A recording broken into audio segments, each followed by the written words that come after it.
Hey, this is Jeffrey PepperRodgers here with a lesson on playing better accompaniment.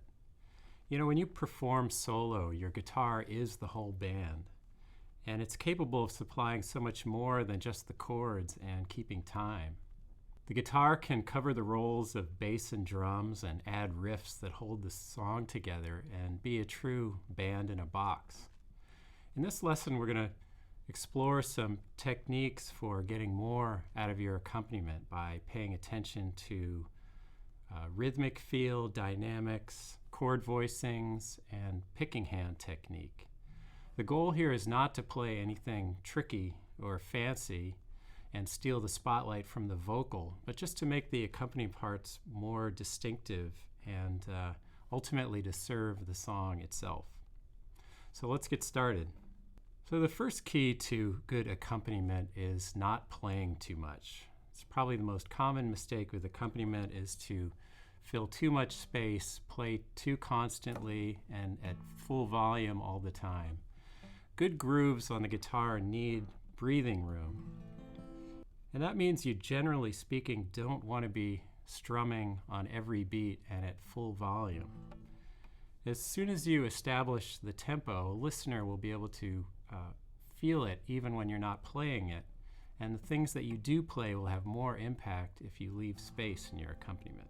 So as an illustration, let's compare two versions of the same accompaniment pattern, a little chord progression in A minor.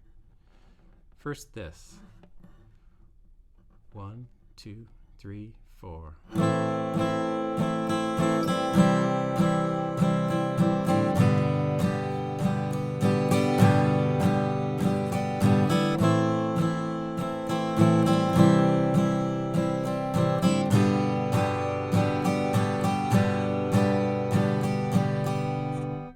So in what I just played, every beat has one or two strums, and I'm using full chord voicings of each chord on 5 or 6 strings.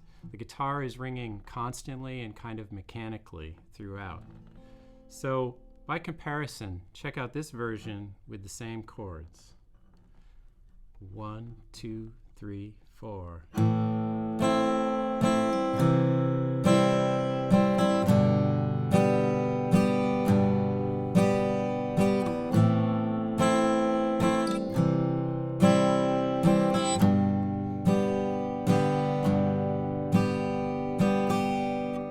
So I'm using the exact same fingerings there for the chords, but I'm only playing 2 or 3 strings at a time.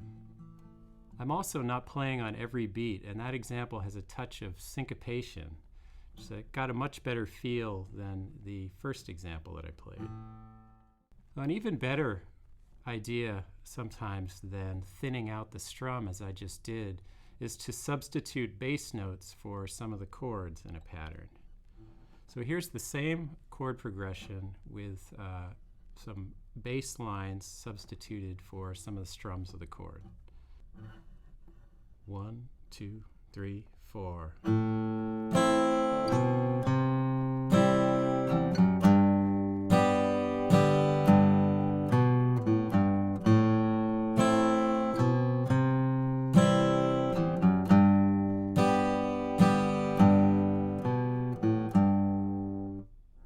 You notice how in that example the bass notes reinforce the harmony even when I'm not playing the chords. A good idea with accompaniment is to even try playing just the bass notes with no chords at first, just to see how that feels, how that sounds, and then to add in chords sparingly where you feel like you need them. You can wind up with a really effective part that way that has just enough to get across the feel that you want. Another way to create a lighter, airier sound and accompaniment if you play with a pick is to use cross-picking rolls, which works especially well in songs kind of in a country folk vein. Here's the same progression that we've used in the first few examples, but with these cross-picking rolls, which basically just means that I'm picking individual strings in the chords and only strumming a little bit in this example. 1, 2, 3, 4.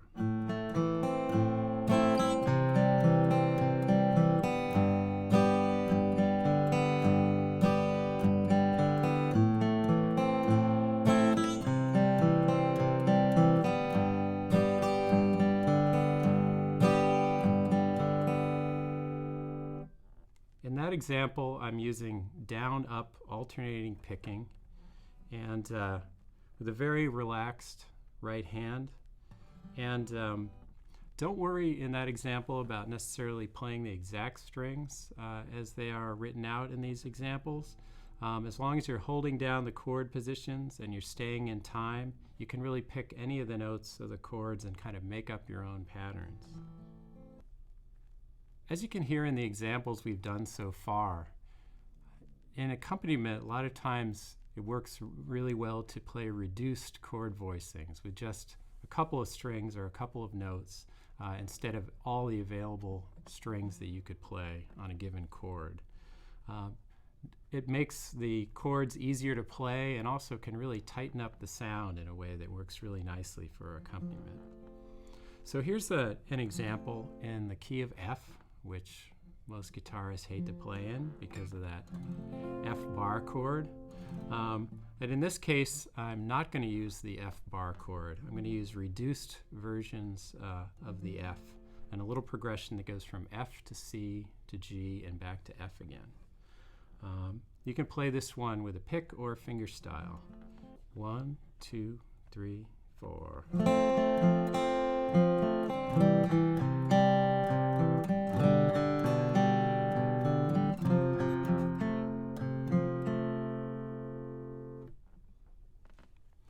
So as I said, this progression has no bar chords in it. I'm starting off with a 3-finger version of the F here on the 4th, 3rd, and 2nd strings, and I wind up with a version of F on the low strings only, on the bottom 4 strings, so I'm not holding down the bar, which, as I said, is easier to play, and the example has a descending bass movement that way, which sounds nice and with this progression.